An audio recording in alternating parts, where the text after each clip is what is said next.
कर्मेन्द्रियाणि वाक्यप्राणचक्षुः श्रोत्रमथो बलमिन्द्रियाणि च सर्वाणि सर्वं ब्रह्मोपनिषदं माहं ब्रह्म निराकुर्य मा ब्रह्म निराकरोत् निराकरणम् अस्तु अनिराकरणं मे अस्तु तदात्मनि निरतेय उपनिषत्सु धर्मा ते मयि सन्तु ओम शांति शांति शांति। धर्मा की बात विश्राम है, ये में संत बाद में बोला जाता है। धर्मा के बाद क्षणिक विश्राम है, साथ में नहीं है। शंकरम शंकराचार्यम केशवम बादरायण श्रोत्रभाष्य कृतौ वंदे भगवन्तौ पुनः पुनः। ईश्वरो गुरुरात्मेति मूर्तिभेद विभागिनी व्योमवत् व्याप्तदेहाय दक्षिणामूर्तये नमः। अखण्डमण्डलाकारं व्याप्तं येन चराचरं तत्पदं दर्शितं येन तस्मै श्रीगुरुवे नमः। अज्ञानतिमिरान्धस्य ज्ञानाञ्जनशलाकया चक्षुरुन्मीलितं येन तस्मै श्रीगुरुवे नमः। गुरुर्ब्रह्मा गुरुर्विष्णु गुरुर्देवो महेश्वरः गुरुः साक्षात् परं ब्रह्म तस्मै श्रीगुरुवे नमः। त्वमेव माता च पिता त्वमेव बन्धो च सखा त्वमेव वेद्यं द्रविणं त्वमेव सर्वं मम देवते। गजाननं भूतगणाधिसेवितं कपित्थजम्बोफलचारुभक्षणम् उमाशतं शोकविनाशकारकं नमामि विघ्नेश्वरपादपङ्कजम्। अनंत श्री विभूषित नित्य प्रातः स्मरणीय वंदनीय अर्चनीय पूजनीय पुजारार्थ श्री पंचायती महानिर्वाणी अखाड़ा के वरिष्ठ श्रोती वरिष्ठ महामलेश्वर एवं उत्तर प्रदेश संत समाज के अध्यक्ष श्री सदगुरुदेव भगवान के चरणों में कोटि कोटि नमन। यहाँ पर उपस्थित ब्रह्मचारी श्री कृष्ण जी और तिवारी जी के अंतःकरण में विराजमान आत्म स्वरूप परमात्मा को नमन करते हैं। हम लोग इस सामवेद की ब्राह्मण भाग तलवार शाखा की उपनिषद छांदोपनिषद का के दूसरे अध्याय का 23वें खंड का चिंतन कर रहे हैं। पहला ही मंत्र चल रहा है, आइए एक बार पहला मंत्र पढ़ देते हैं। त्रयो धर्म अस्कंधा त्रयो धर्म स्कंधा यज्ञः अध्ययनं दानम् इति यज्ञम् अध्ययनं दानम् इति प्रथमः तप एव द्वितीयो ब्रह्मचर्य आचार्य कुलवासी तृतीयः ब्रह्मचर्य आचार्य कुलवासी तृतीयो अत्यन्तम् आत्मानम् आचार्य कुले अवसादयन् अत्यन्तम् आत्मानम् आचार्य कुले अवसादयन् अत्यन्तम् आत्मानं कुले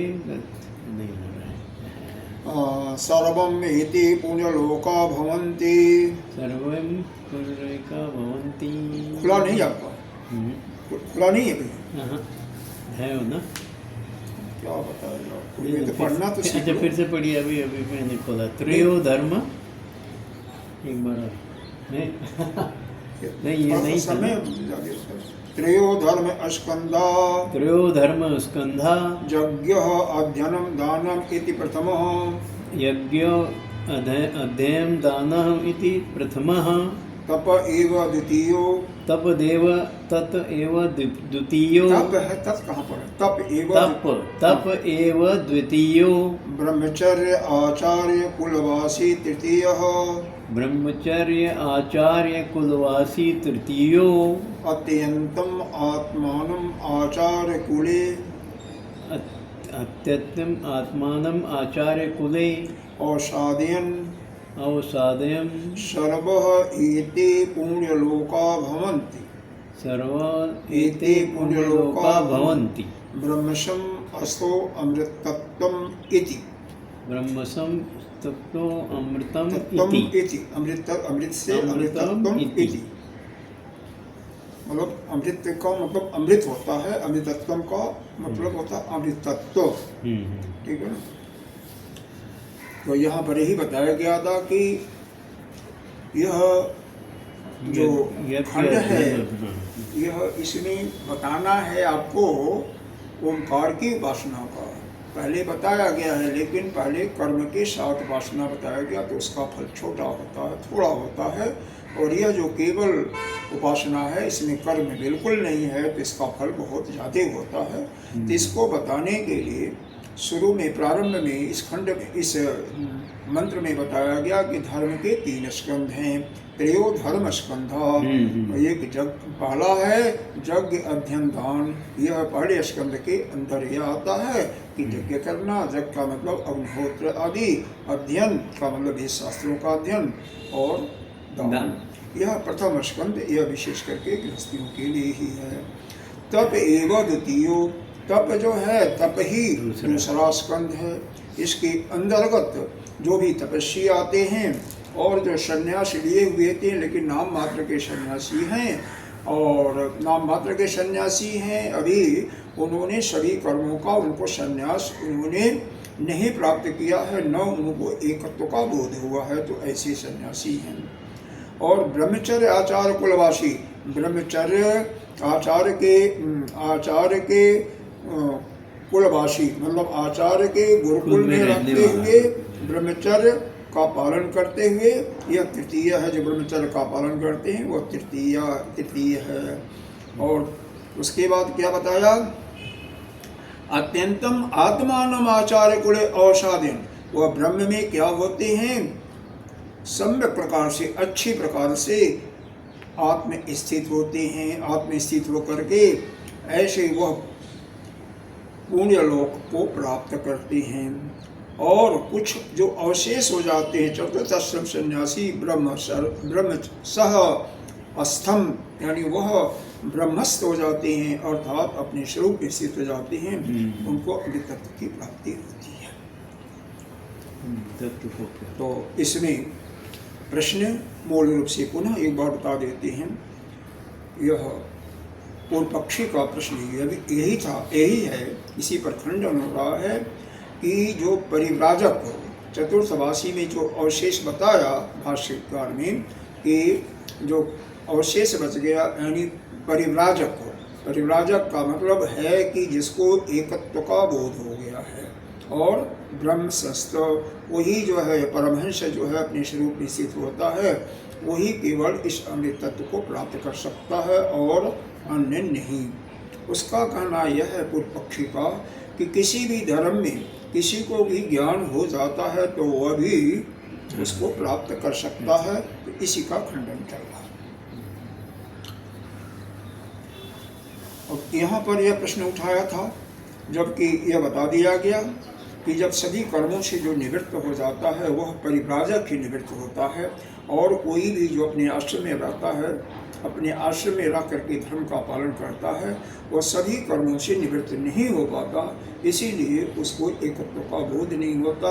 एकत्व का बोध भी हो जाए तो भी उसको अमृतत्व की प्राप्ति नहीं होती, क्योंकि उसको वह ज्ञान की प्राप्ति होना ही असंभव इसलिए होता है कि सर्व कर्म का त्याग नहीं होता। और यह ज्ञान की प्राप्ति तभी हो सकती है कि जब 2 कंडीशन यहाँ पर दिया, निष्कर्ष में निकालेंगे। पहला, एक तो एकत्व का बोध कि संसार में केवल एक ही सत्ता है, बाकी उसके अतिरिक्त तो मिथ्या है। दूसरा है कि सर्व कर्मों से संन्यास, क्योंकि जब भी सभी कर्मों से संन्यास नहीं होता है तब तो उसमें दृढ़ता नहीं हो पाती।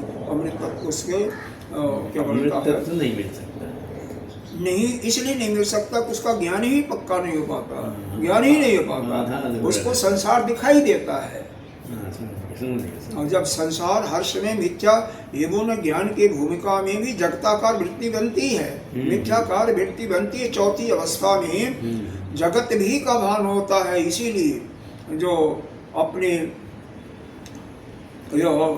भगवान के ही अवतारों में 24 अवतारों में से आती हैं व्यास भगवान, जब उनके पुत्र पैदा होते ही जब घर से निकल जाता है, क्या नाम था, शुकदेव महाराज, तो वह जब उसका पीछा पीछा करते जाते हुए हैं, बुलाते हैं कि आ जाओ आ जाओ। तो बीच में एक सरोवर मिलता है, वहाँ पर स्त्रियां नंगी स्नान कर रही होती हैं और बेटे के जाने पर वह बिल्कुल वस्त्र नहीं पहनती हैं, वह जाती हैं, क्योंकि वह सुखदेव जी जो थे वह छठी स्थिति में थे। उनको केवल आत्माकार वृत्ति बनती थी, मतलब मैं आत्मा ही हूँ, आत्मा के अतिरिक्त कुछ नहीं, जगत का आभास ही नहीं था, मतलब उनके अंदर जगताकार वृत्ति नहीं थी। तो जिसके अंदर जगताकार वृत्ति नहीं बनती है वही जो है ना, वह तो क्या है उसका महिमा क्या है, वह उसके आगे जो है कोई नंगा है या कैसा है वो भान ही नहीं पड़ता, उसको भान ही नहीं, क्योंकि जगत दिखाई ही नहीं देता। और यह जो चौथी वृत्ति जो ज्ञानी, सभी ज्ञानी इसके अंतर्गत आते हैं, राजा जनक इसी में थे कि जगताकार वृत्ति भी बनती है लेकिन मिथ्यत्व बनता है। जगताकार वृत्ति बनती है लेकिन वह मिथ्यत्व होता है, लेकिन आत्माकार वृत्ति भी बनती है। तो आत्माकार के साथ जगताकार भी मिथ्यत्व वृत्ति बनती है।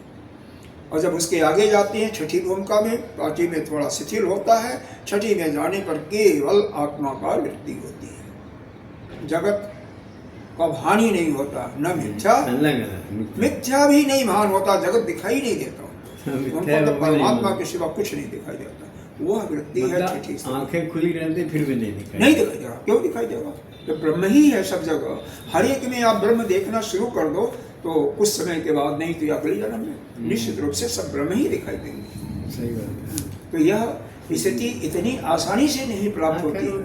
अभी तो जिसको हम लोग ज्ञानी कहते हैं उनको यह स्थिति नहीं अभी प्राप्त है, उनको सबको जगत स्थिति दिखाई देता है, और जिसको जगत स्थिति न दिखाई रहे वो तो सुखदेव जी जैसे महान। लेकिन जो आ रहा है वो सब बात तो सही है, कुछ लोग तो इस स्थिति में पहुंच रहे हैं। अरे स्वयं आपके यह व्यास जी नहीं थे, उस स्थिति में नहीं पहुंचे थे, उनको यही तो खुशी था कि चलो, क्योंकि वह कैसे यह गए वहाँ पर तैसे ही वह स्त्रियाँ अपने शरीर को ढक लेती हैं, ओढ़ लेती हैं। तो उन्होंने यही प्रश्न पूछा कि भाई मेरा बेटा युवक था, 16 साल का 14 साल का, वह गया तो तुमने कुछ नहीं ढका, अच्छा, और मैं वृद्ध हूँ और मेरे से ढक लिया। तो उन्होंने यही कहा कि भाई उनको तो जगत का आभास ही नहीं था, जगत में क्या है, जगत दिखाई नहीं दे रहा था, और आपको तो जगत का भान हो रहा है ना, मिथ्या है ठीक है लेकिन भान तो हो रहा है। तो जब आगे इससे भी ज्ञान से भी जब हम ऊपर बढ़ जाते हैं दूसरी अवस्था में, उस समय तो भूख प्यास भी नहीं लगती है। भूख प्यास भी एक दोष है, ये रोग है, और इसकी निवृत्ति, इसकी दवा भोजन है। सन्यासियों को इसीलिए जो आश्रमों में भोजन के लिए नहीं कहा जाता है, इनको कहा जाता है भिक्षा की घंटी। भोजन घंटी लग गई तो भिक्षा की घंटी लगी। बहुत सही बात। आइए पढ़ते हैं। न प्रमाण चिंतायाम, यह हाँ इसके पहले भी देख लो जो कल बताया गया था। परिव्राजक, पूर्व पक्षी का फिर प्रश्न आता है कि परिव्राजक जो है वह भिक्षा तो मांगता है, भिक्षा चरण आदि उत्पन्न एकत्व प्रत्यय नाम, मतलब जिसको उसको एकत्व का ज्ञान हो गया है, एकत्व ज्ञान उसको उत्पन्न हो गया। भिक्षा चरण आदि, आदि का मतलब यहाँ पर पानी भी आ जाएगा, प्यास भी लगता है ना। उत्पन्न एकत्व प्रत्यय नाम अपि, मतलब एकत्व का उसको बोध हो गया है। जिसको ऐसा परिव्राजक, जिसको एकत्व का ज्ञान हो गया है, वो भी भिक्षा तो मांगता है, भिक्षा मांग करके जीवन। कल थे तो सही है, यहीं पर समाप्त कर दिया। तो गृहस्थ आदि ना, उसी प्रकार से गृहस्थों के लिए भी अगर अग्निहोत्र आदि कर्मों से निवृत्ति नहीं होनी चाहिए, उनको भी करते रहना चाहिए, ऐसा मान लिया जाए तो क्या शंका? यही पर छोड़ दिया था ना, तो बताते हैं भाष्यकार नहीं, ऐसा नहीं है। प्रमाण चिंतायाम, प्रमाणता का अगर हम चिंतन करते, प्रमाण का चिंतायाम का मतलब विचार करते हैं। जब प्रमाण का हम विचार करते हैं तो पुरुष प्रवृत्ति ही अदृष्टान्त्वात्, मतलब यह जो पुरुष की प्रवृत्ति होती है वह दृष्टांत नहीं होती है, दृष्टांत रूप से वो नहीं है, नहीं हो दृष्टांत पाती। यहाँ पर बैठता नहीं है। ठीक है, क्यों? न भी अविचार अविचारात इति, क्योंकि अविचार न करे यह प्रतिषिद्ध है, हाँ। मतलब मना है। प्रसिद्ध का मतलब मना है। जब शब्द का समझेंगे तभी तो आगे समझ में नहीं, आएगा। मना। प्रसिद्ध का मतलब जो मना किया, प्रसिद्ध है। अच्छा अच्छा। प्रसिद्ध होने पर भी अपि अभिचारणम कश्चित कुर्वन् दिष्टम इति, अभिचार करते देखा गया है। मतलब जो चीज मना है वह करते हुए भी देखा गया है, नहीं देखा जाता है।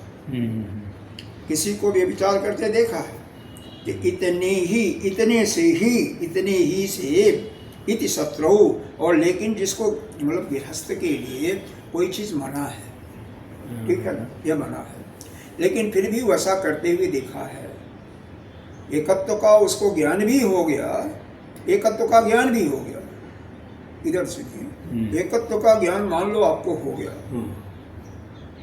प्रश्न उसका यही है, एकत्व का ज्ञान हो चुका, तो जैसे परिव्राजक जो है एकत्व का ज्ञान उसको भी हो गया, तो परिव्राजक जो है भिक्षा आदि जैसे मांगने के लिए स्वतंत्र है, जीवन यापन करने के लिए भिक्षा मांगना पड़ता है उसको। तो उसी प्रकार से यह जो गृहस्थ है वो नित्य प्रति अग्निहोत्र इत्यादि करता है या आरती इत्यादि करता है, तो उसको भी करे तो क्या है, उसको भी कर सकता है, इसमें क्या शंका हो रही है? उसे कर सकता है, तो कर सकता है, तो इसका मतलब यहाँ पर यह बता रहे हैं कि अगर यह करने का न किया जाए तो अविचार भी हो सकता है ना। मान लो उसको कोई कर्म नहीं करना, स्वतंत्रता दे दिया, तो आगे बताया तो व्यभिचार भी हो सकता है ना, स्वच्छंद भी हो सकता है ना। और ये सबका उत्तर यहीं से शुरू हो जाता है।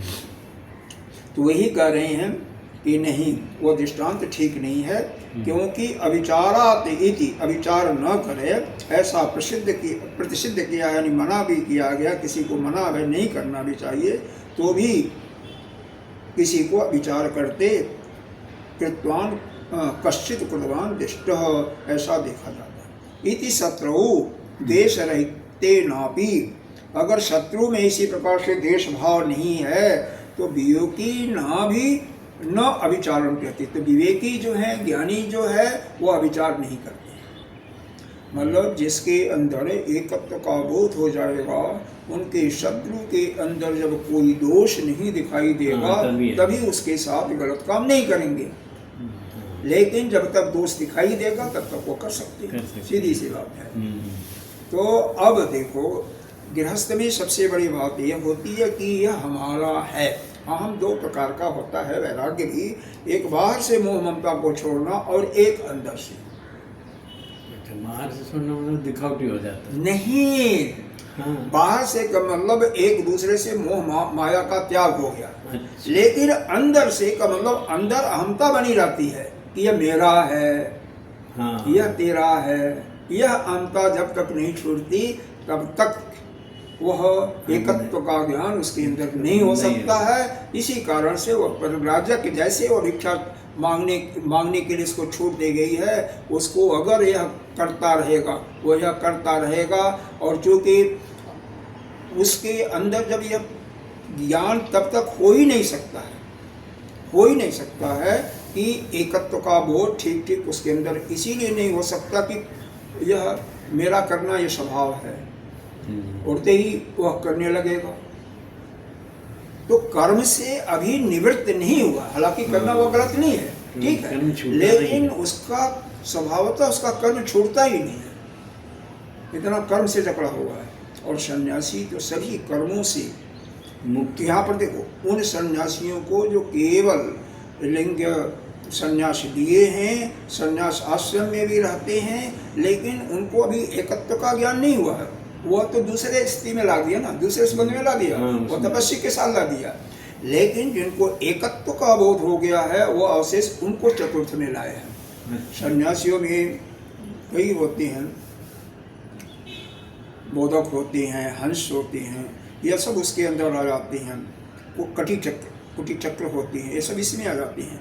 केवल परमहंस परिव्राजक ही नहीं आते हैं।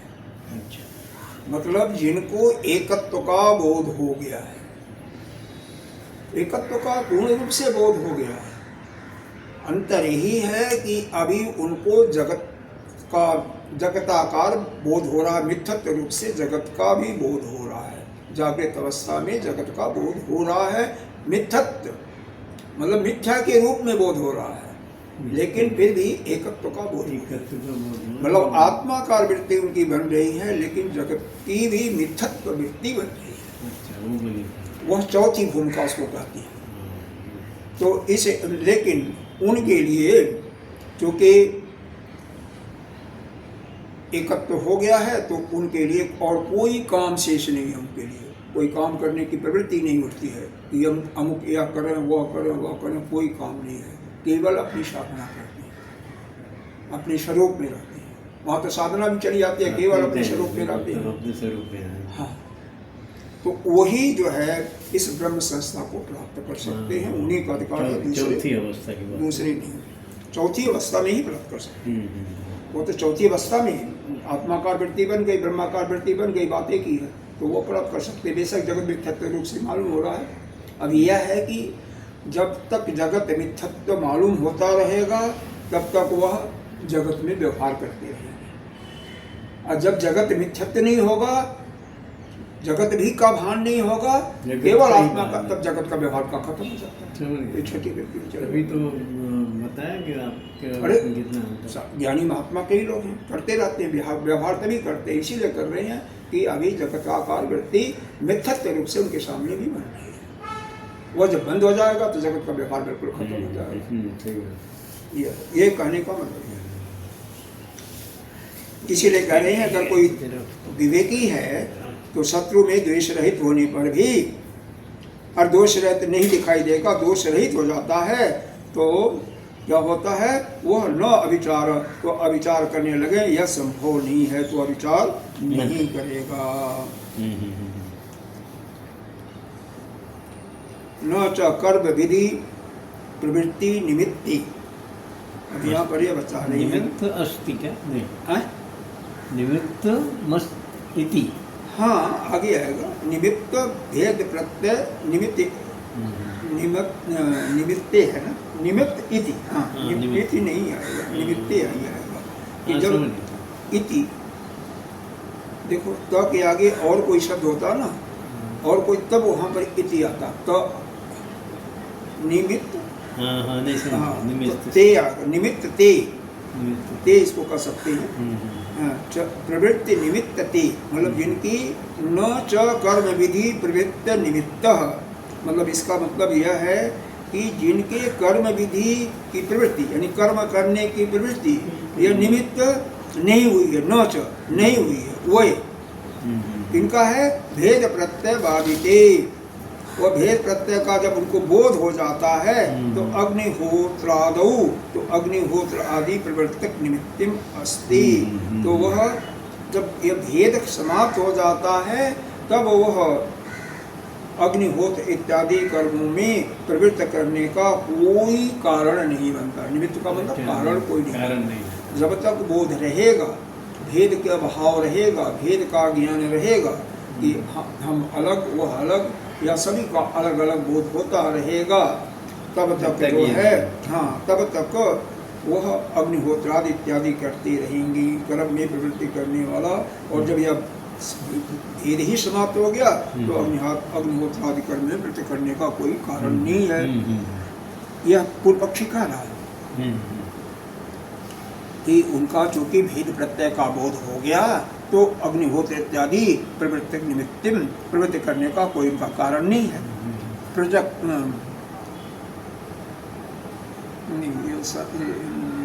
यह इनका सिद्धांति का पक्ष है। परिव्राजक अस्य एव भिक्षा चरण आदौ विभुक्षादि प्रवर्तकम, जैसे कि परिव्राजक भिक्षादन आदि में प्रवृत्त करने का, क्षुधा के निवृत्ति के लिए भिक्षा मांगता है। एक सन्यासी जो है, जिसको परिव्राजक को सन्यासी का, सन्यासी ही तो है, तो यह जैसे भूख लगने पर भूखा के कारण, भूख के कारण, भूख प्यास के कारण भिक्षा मांगता है।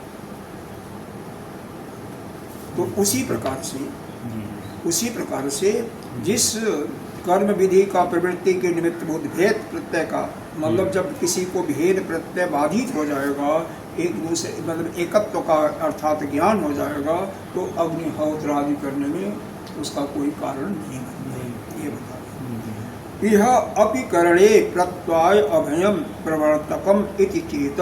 यहाँ भी वो पक्षी कह रहा है, यहाँ भी अगर नित्य कर्म नहीं करते हैं, भाष्यकार यह कर रहे हैं जिसको बोध हो जाएगा वह नित्य कर्म नहीं करे, कोई भी कर्म नहीं करेगा, कर्म करने का उसके पास कोई कारण नहीं बनता है। यहाँ पर कर्म करने का पीछे जैसा बताया गया है, सब में सकाम कर्म,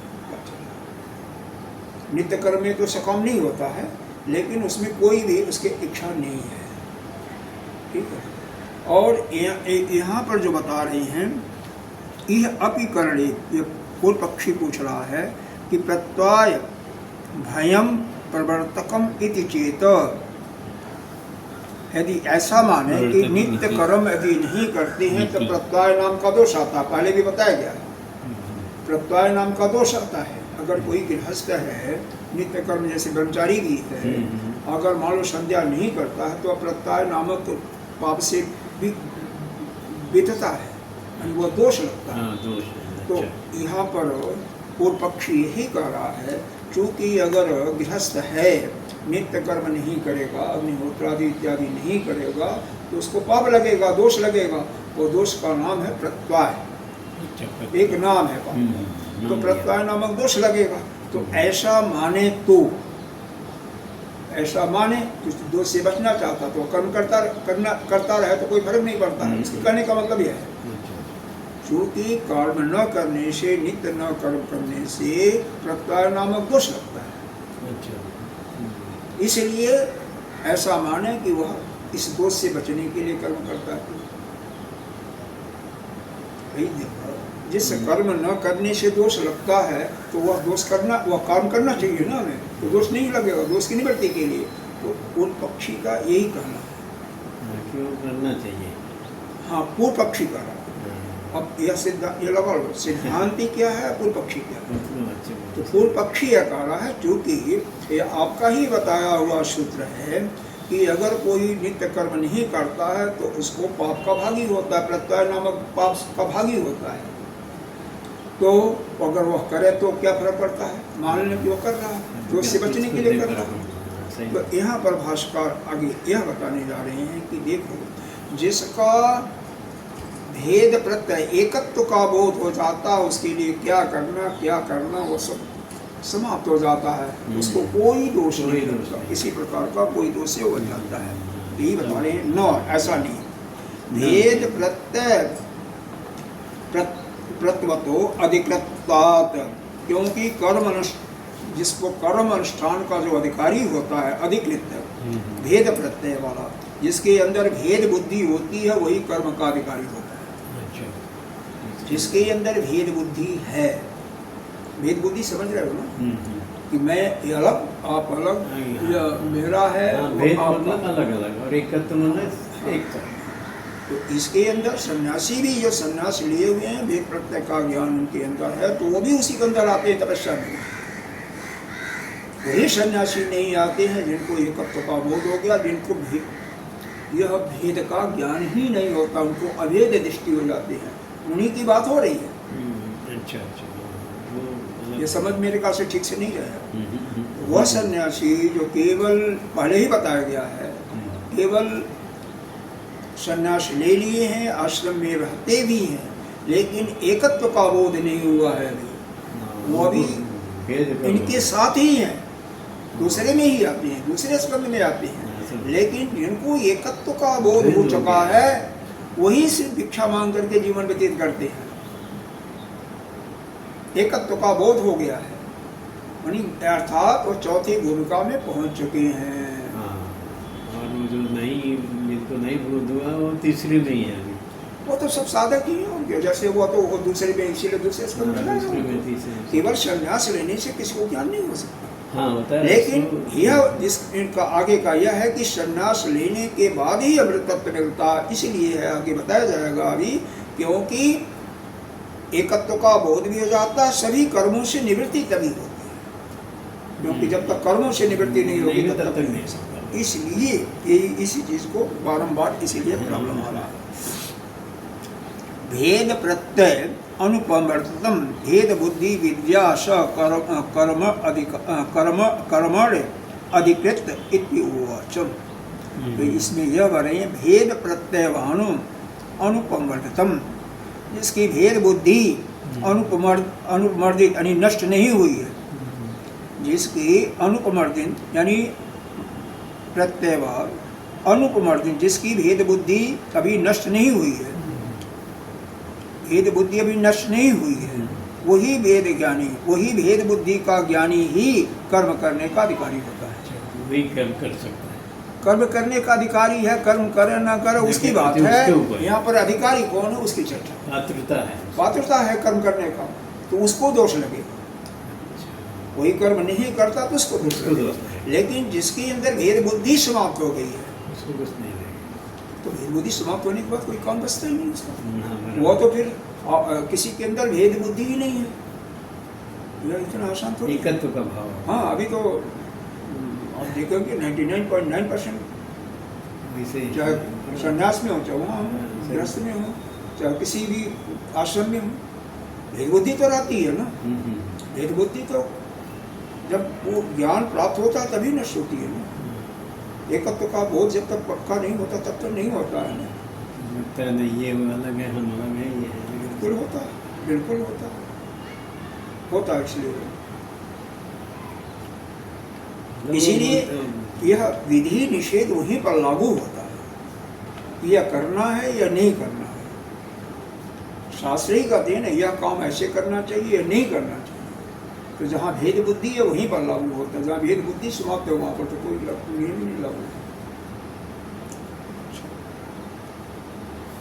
आगे देखिए, जो ही अधिकृता कर्मणि, जो ही कर्म का अधिकारी है, तस्य तत्करणे प्रत्याओ न निवृत्त अधिकारस्य, उसके अधिकार वह न करने पर, उसके तत्करणे, तद अकरणे, उसके न करने पर प्रत्यय हो सकता है। मतलब प्रत्यय किसको हो सकता है? जो कि हो सकता है जो कर्म का अधिकारी है। जो कर्म का अधिकृत है वही अगर कर्म नहीं करता तो उसको प्रत्यय का दोष लगेगा। न निवृत्त अधिकार से, और जिसका कर्म से बिल्कुल निवृत्त हो चुका है, कर्म का अधिकारी ही नहीं है, यानी एकत्व का बोध हो गया है, तो उसको नहीं लगेगा।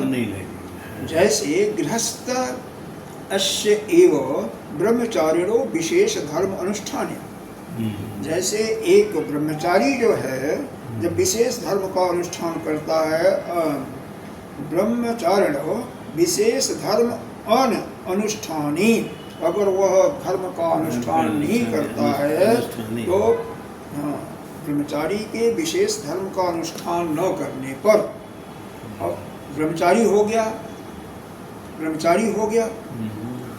तो अगर विशेष धर्म का कोई अनुष्ठान नहीं करता है तो उसको गृहस्थस्य एव, तो उसको भी गृहस्थ, उसी प्रकार से गृहस्थ को भी प्रत्यय नहीं हो सकता।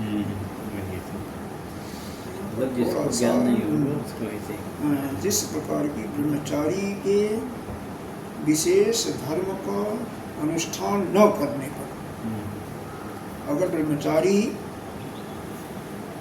का धर्म का अनुष्ठान नहीं करता है तो गृहस्थ को क्या है, बस ये और गृहस्थ जैसे विशेष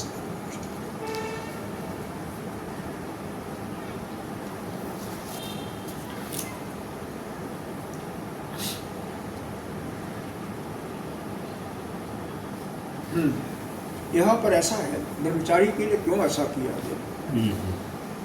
जैसे माता पिता की सेवा करना कर्तव्य होता है, ब्रह्मचारी हो गया तो वहाँ पर माता पिता उस प्रयोग से बाहर हो गए।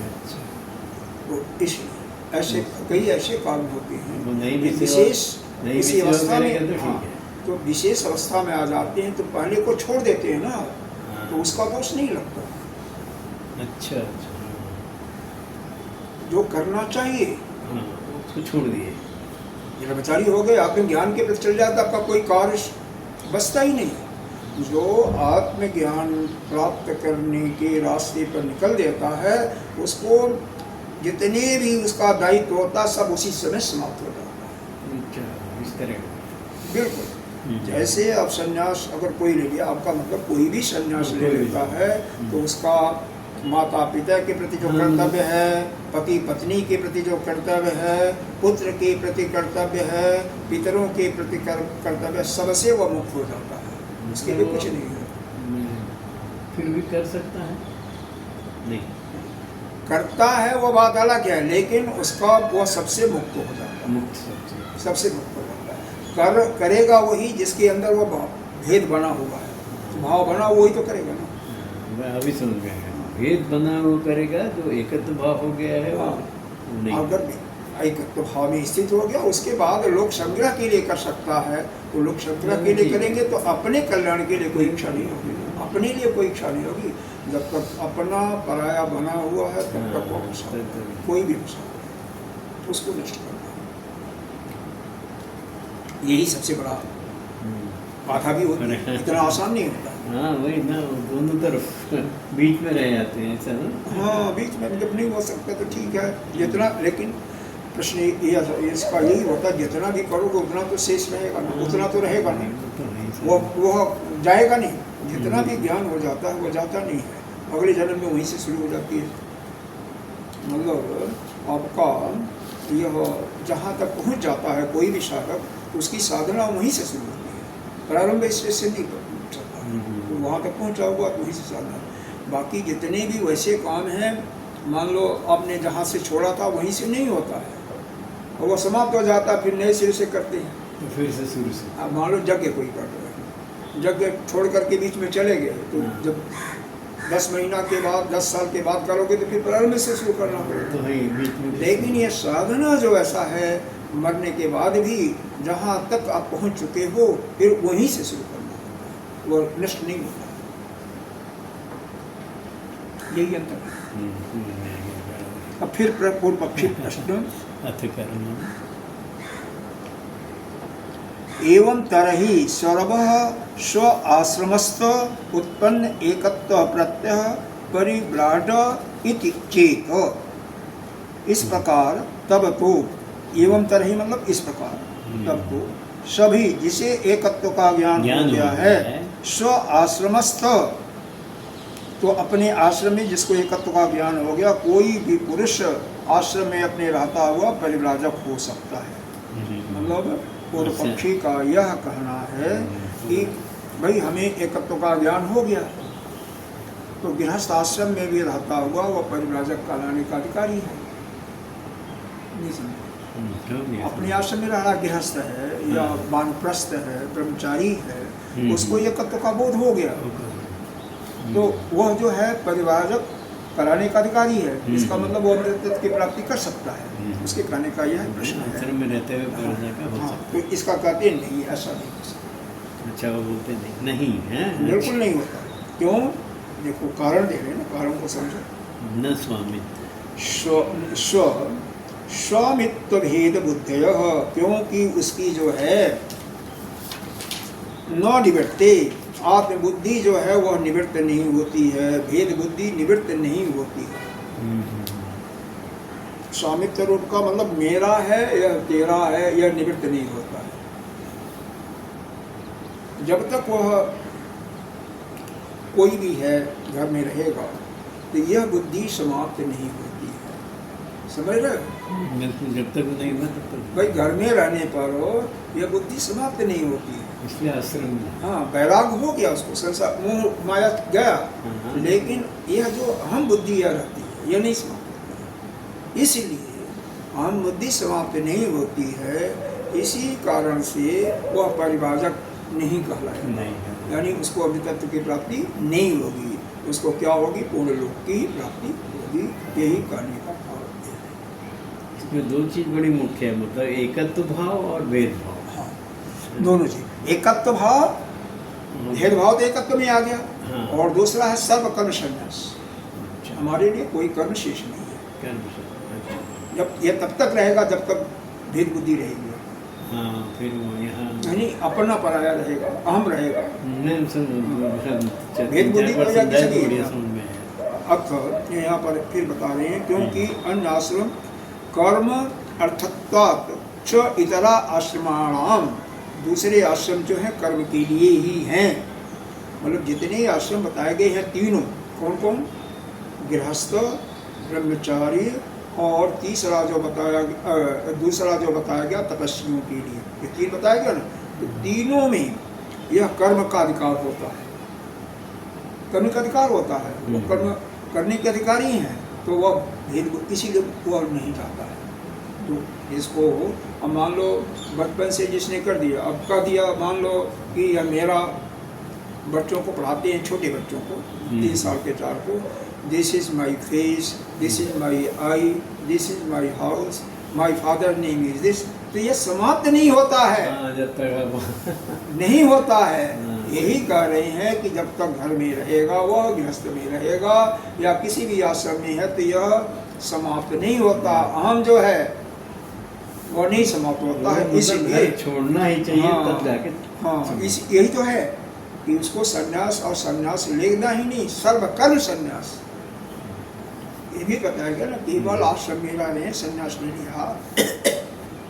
आप अपने अंदर से सब कर्मों का संन्यास नहीं किया, तो भी आश्रम में रखे भी नहीं होगा। हाँ, तो भी नहीं होगा। वो तो तपस्वी में ला दिया ना उनको। जैसे मुख्य चीज है इसको छोड़ने की। यह अहंता बुद्धि बिल्कुल समाप्त है। इसीलिए तो आश्रम में सभी रह रहे हैं। 90%, 99% तो यह बुद्धि थोड़ी होती है, तो ज्ञान कहाँ प्राप्त होता है? तो गुरुदेव जैसे कोई इक्का दुक्का कोई होता है। देखो सबसे बड़ी बात देखो, गुरुदेव हमारे ने त्याग की भावना कितनी है। एक बार उन्होंने कर दिया, पता नहीं सब छोड़ करके पता नहीं कहाँ जंगल में है, कहाँ है। ऐसी बुद्धि। सही बात है। अच्छा, जैसा कि बृहदारण्यक उपनिषद का हवाला दे रहे हैं, पहले अध्याय के 4थे खंड का 17वां मंत्र है, अत कर्मम कुर्यो, कि जैसा कि स्त्री पुत्र के लिए मैं कर्म करूंगा, ऐसा भाव बना रहता है। इस स्थिति से सिद्ध होता है तस्मात्, इस कारण से स्वामित्वात्, यानी स्वाभिमान का स्वामित्व, स्वामी भाव से ये इसका अभाव होने से भिक्षु एक एव परिव्राजः, क्योंकि यह जो परिव्राजक होता है, जो सन्यासी होता है, यह स्वामित्व का उसका अभाव हो जाता है, उसका किसी का अपना नहीं रहता उसका। इसीलिए वह भिक्षा मांगने पर भी वही परिव्राजक है, न कि गृहस्थादि। तो गृहस्थ, वानप्रस्थ इत्यादि या ब्रह्मचारी इसके अंतर्गत नहीं है।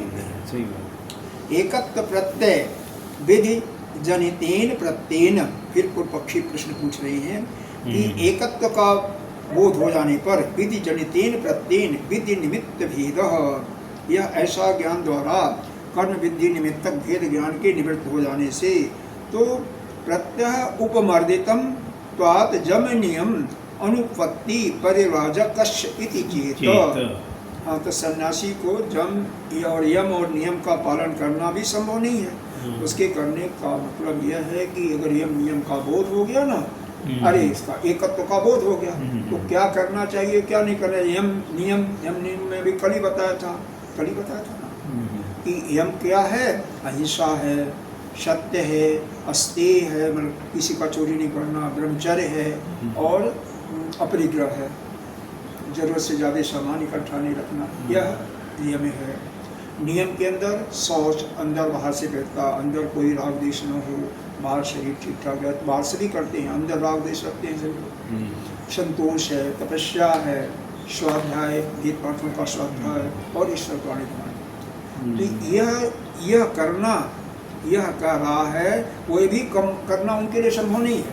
जैसे कि बताया सिद्धांत पक्ष ने कि जब एकत्व का बोध हो गया तो सन्यासी के लिए कुछ करना ठीक नहीं है, कोई काम उसके लिए रहता नहीं है। जिसको एकत्व का बोध हो गया उसके लिए किसी कर्म की कोई आवश्यकता कोई आवश्यकता करे ना करे वो उसकी मर्जी है, लेकिन वह अपने करने लोक से- कल्याण के लिए कर सकता है। वैसे नहीं, हाँ, अपने लिए उसको कोई जरूरत अपने लिए कुछ नहीं कर, अपने लोक लिए- कल्याण के नहीं। जैसे हाँ, लोक अभी कल्याण के लिए कर सकता है। जैसे अभी आप स्वाध्याय करके दूसरे को ज्ञान दे रहे हैं तो वो कर सकते हाँ, यह कर सकता है, बस इतना ही कर सकता है। लेकिन वो भी जब आगे बढ़ जाएगा तो भी क्या अपने आप ही नहीं करेगा।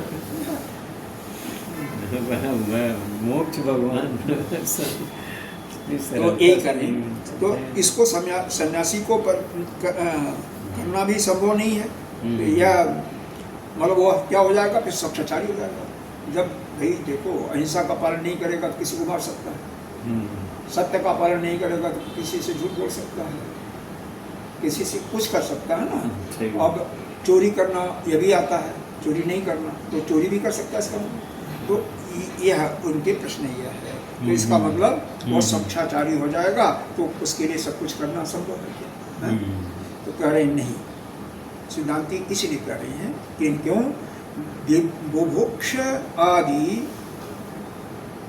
बुभुक्ष आदि न एकत्व प्रत्ययात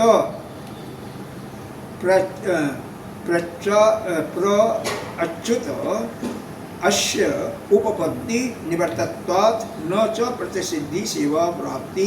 कह रहे हैं कि क्षुधा आदि द्वारा मतलब भूख आदि के द्वारा यह एकत्व प्रत्यय से च्युत किए जाने पर उनके द्वारा अनुचित कर्मों से निवृत्ति का पालन करना किया जाना संभव है। क्यों? अरे भाई वह तो पहले ही जितने भी प्रसिद्ध कर्म हैं जो मना कर्म किए हुए हैं, जो कर्म मना किए हैं, तो यह ज्ञान उत्पत्ति के पहले भी उनको लिए दृढ़ हो चुका था। तभी नहीं यह साधक की अवस्था में जो साधक वह जब नियम का पालन उसको करना अपरिहार्य है, अनिवार्य है, तो वह करते करते वो उसमें दृढ़ हो चुका है। तो इसके बाद ही तो ज्ञान प्राप्त होता है। तो जब ज्ञान प्राप्त हो जाता है, एकत्व का बोध हो जाता है, तो यह कर्म करता ही नहीं, हो कर ही नहीं सकता, क्योंकि वो तो पहले ही छोड़ दिया है। पहले ही छोड़ दिया। और जो पहले झूठ नहीं बोलता, कैसे क्यों झूठ बोलेगा? पहले चोरी नहीं करता, छोड़ दिया है, किसी का हिस्सा नहीं कर रहा, वो तो पहले से उसके स्वभाव में बन गया है, तो कैसे करेगा? एकत्व प्रत्यय उत्पत्ति प्रागेव प्रसिद्धत्वात्, मतलब उसके पहले ही यह प्रसिद्ध कर्मों का किया जाना तो उसके लिए संभव ही नहीं है, क्योंकि वह तो ज्ञान प्राप्ति के पहले ही छोड़ चुका है। सारा जो कुछ जो है ज्ञान प्राप्ति के पहले ही इसका छोड़ चुका है, नहीं करता है वो, तो उसके लिए प्रसिद्ध की कोई बात ही नहीं है कि कैसे करेगा। न ही जैसे दृष्टांत दे रहे हैं, लौकिक दृष्टांत है, जैसे रात्रि में कोई कुआं में गिर जाता है या कांटों में गिर गया, हो जाता है ना, नहीं दिखाई दिया, गिर गया। लेकिन जब सूर्य उदय हो जाएगा तो गिरेगा क्या?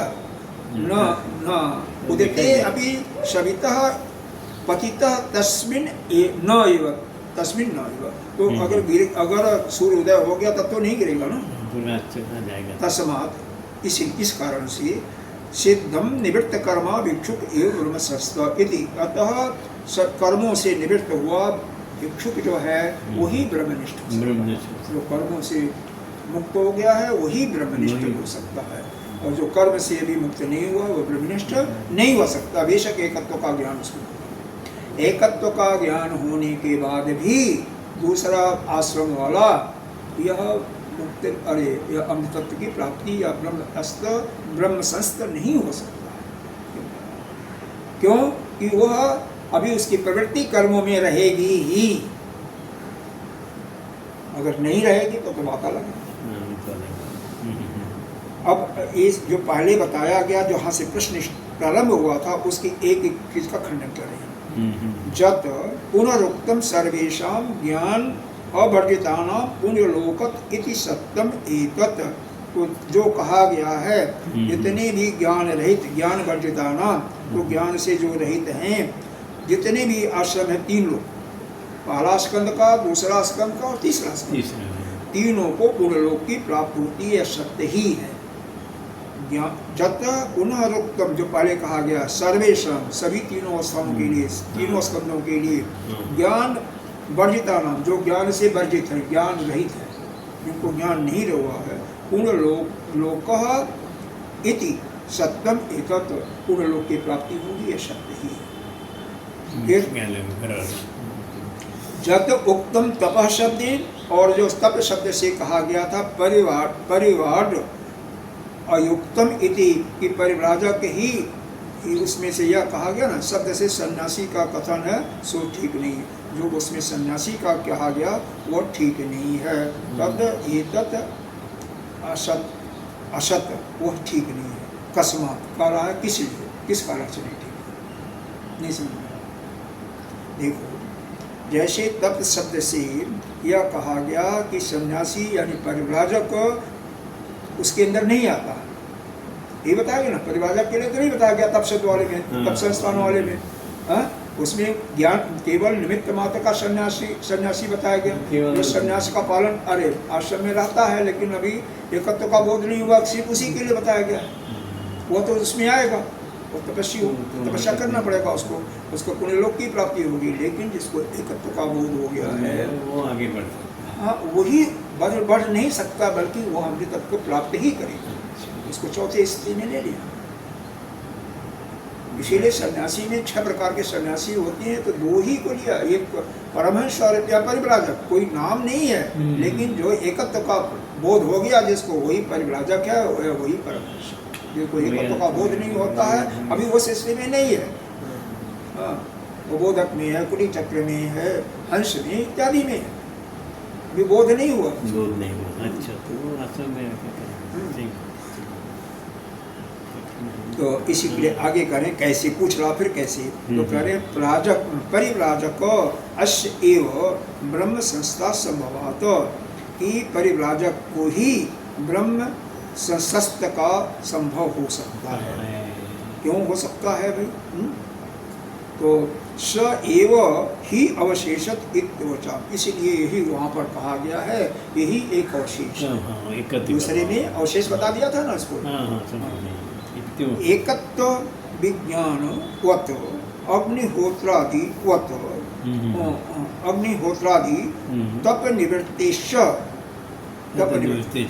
हाँ, तो यह कह रहे हैं एकत्व विज्ञानवान का, जो जिसको एकत्व का बोध हो गया, एकत्व विज्ञानवत्, जिसको एकत्व का बोध हो गया, नहीं पड़ा, एकत्व विज्ञानवत् यहाँ पर होगा, हाँ है ना, तो जिसको एकत्व का बोध हो गया, अच्छा, तो वत अग्निहोत्रादिवत तप निवृत्तिश्च, तो तप निवृत्ति, हाँ, तो उसका अग्निहोत्रादि के समान तप भी निवृत्ति ही हो जाता है ना, अग्निहोत्रादि के समान तप भी निवृत्त हो जाता है। तो ऐसा जो है, जैसे कहा गया गृहस्थ के लिए अग्निहोत्रादि, तो तप छूट जाता है, अग्निहोत्रादि भी छूट जाता है उसका, एकत्व का बोध होने पर सब कुछ छूट जाता है ना, तो वो परिव्राजक में आ जाएगा। अग्निहोत्रादि के समान तब भी निवृत्त हो जाती है। भेद बुद्धि मत एव ही तपः कर्तव्यासात्, केवल भेद बुद्धि ही तप की कर्तव्यता रह जाती है। जिसको भेद बुद्धि होता वही तपस्या करता है ना, हमें कुछ चाहिए नहीं, तो हम क्यों कर्म करें, कोई भी कर्म क्यों करें। लेकिन इसका मतलब नहीं, यह मत कहीं समझिएगा कि जब तक आपको संसार का भान होता रहता है तब तक करना चाहिए। अच्छा, एकत्व का बुद्धि होने के बाद भी जब तक जगत मिथ्यत्व का भी भाव होता तब तक ऐसा पालन होना ही चाहिए। बुद्धि का देखिए करते ही नहीं करते, और धीरे धीरे वो फिर खत्म। जब आपका संसार ही समाप्त हो जाएगा, आपके लिए मिथ्यत्व भी नहीं रहेगा, उस समय आपको किसी कर्म की आवश्यकता नहीं, अपने आप ही नहीं होगा। फिर तो आपको कोई, तो उस समय क्या करते हैं, भोजन भी नहीं करता है, वो कोई उठा करके भोजन मुंह में डाल देता है छठी स्थिति में, सातवीं में तो वो भी नहीं कर पाता, नहीं करता।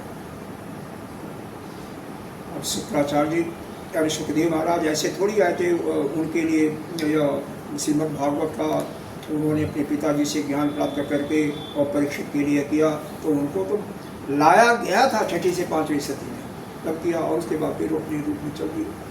ऐसा तो वह जब हो जाता है तो उसको किसी चीज़ की कोई आवश्यकता नहीं, तो चला जाता है। कुछ अभी भी है ऐसे लोग, देखना पड़ेगा आपको राशन पानी के लिए। नहीं, चलिए हरिओम। लेकिन उसके लिए ज्ञानी पहले बनना। नहीं बिल्कुल सही बात, नहीं अच्छी बात बता रहे हैं यार, बहुत बढ़िया बात। एतेन कर्म छिद्दे ब्रह्म संस्थाम सामर्थ्यम, तो कह रहे हैं इस प्रकार से एतेन, इससे अन्य, यह जो परिव्राजक से जो अन्य है, अलग है, जिनका कर्म का समाप्ति हो गई, कर्म से अवकाश मिलने पर, ब्रह्म संस्था सामर्थ्य, तो ब्रह्म स्थिति के सामर्थ्य का तथा अप्रतिषेध से प्रयुक्त, तथा उनके लिए ब्रह्मनिष्ठा के अवच्छेद का, यह जो अप्रतिषेध, जो मतलब जो मना नहीं, मतलब प्रतिषेध का अ कर दिया, न मना, उसके भी अवच्छेद का भी निषेध कर दिया गया, मतलब उनके लिए कोई निषेध नहीं। तथा ज्ञानवान ज्ञानो ज्ञानो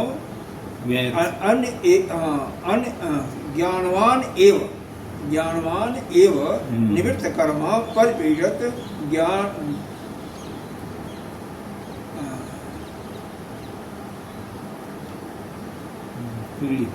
ज्ञानार्थ प्रत्युक्त, ज्ञानवाय अर्थम प्रयुक्तम, ज्ञान ज्ञान ज्ञान व्यर्थम प्रयुक्तम, इससे यह कहा गया है कि तथा ज्ञानवान वान इव, तथा जो मतलब ज्ञानी हो जाता है, ज्ञानी की, तथा ज्ञानी की निवृत्त कर्मा, अगर वह कर्मों से नियुक्त हो गया, परिव्राजति मतलब वही परिव्राजक है, मतलब जो ज्ञान प्राप्त करके और सभी कर्मों से निवृत्त है, वही परिव्राजक हो सकता है। मतलब जिसका दो काम दिया, एक तो ज्ञानी होना चाहिए, यानी सब में एकत्व का बोध हो गया जिसको, और सभी कर्मों से जो सन्यासी हो, तो वह कौन होता है? केवल परिव्राजक होता है। क्योंकि परिव्राजक सन्यासी तभी बनता है जब सभी कर्मों से सन्यास ले जाए, मतलब सन्यासी उसी को कहा जाता है। निमित्त मात्र सन्यास लेने का बात नहीं कही जा रही। जो परिव्राजक है वो सभी कर्मों से पहले से निवृत्त हो चुका, उसके लिए कोई शेष नहीं रहता, उस सन्यासी को लेना है। ठीक है, ये वो और बड़ा हाथ है ना। हाँ, उसके बाद क्या कर रहे हैं?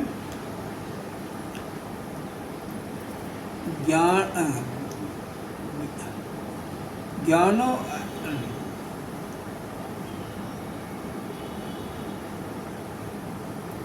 हाँ, ज्ञान व्यर्थम प्रोक्तम, मतलब उससे ज्ञान की जो है, यह जो निरर्थकता है वो भी खंडन कर दिया गया है। अच्छा। हाँ, उसके लिए ज्ञान की निरर्थकता का भी खंडन कर दिया है, यह समझें। तो इस प्रकार से यह समझिए यहाँ पर पूरा क्या है कि सन्यासी जो है, क्योंकि वह सब कर्मों का संन्यास पहले ले लिया है, और जब उसको एकत्व का बोध हो जाता है तो वही परिव्राजक करने का अधिकार है। दूसरा किसी आश्रम का, दूसरे किसी भी आश्रम का, चाहे वह गृहस्थ हो, ब्रह्मचारी हो या वानप्रस्थ हो, वह इसका अधिकारी इसलिए नहीं होता है कि सभी कर्मों का उसका संन्यास नहीं हुआ। और जब संन्यास ले ले, संन्यास कहाँ से लेना? अपने अंदर से लेना, कहीं से कोई देगा नहीं। मतलब अंदर से मतलब और जब तक का भाव होना चाहिए, जब तक यह बना रहेगा, जब तक कि आपके अंदर अहंता वृत्ति होगी, किसी चीज के प्रति आपका राग होगा, तो यह वृत्ति बनी रहेगी। अहंता वृत्ति किसी से भी राग होगा, चाहे परिवार हो, चाहे संसार का कोई सामान हो, चाहे भोजन हो, चाहे कोई है, कहीं से भी जब राग होगा, हमारा यह है, हमारा यह मित्र है, उसके लिए चाहे गृहस्थी हो, चाहे सन्यासी हो, जब तक उसके अंदर ये भाव रहेगा, तब तक वो भी निवृत्त नहीं होगा। मतलब है सबकी बहुत सरल स्पष्ट कर दिया यहाँ पर, मतलब एकत्व का ज्ञान हो गया, बोध हो गया, किसी के लिए किसी से कोई लगाव नहीं रहेगा, कोई मतलब नहीं, क्योंकि हमता आएगी नहीं, हमता तब तक आती रहेगी जब तक मेरा तेरा समाप्त नहीं, भेदभाव रहेगा। तो यह भेदभाव ये बड़ा महत्वपूर्ण है, भेदभाव और एकत्व। एकत्व का ज्ञान हो गया, जो कुछ है ब्रह्म ही है, ब्रह्म के कुछ नहीं है, और दूसरा हमारा कुछ नहीं है, हमता का बिल्कुल त्याग हो गया। यहाँ पर तो जो कुछ है यह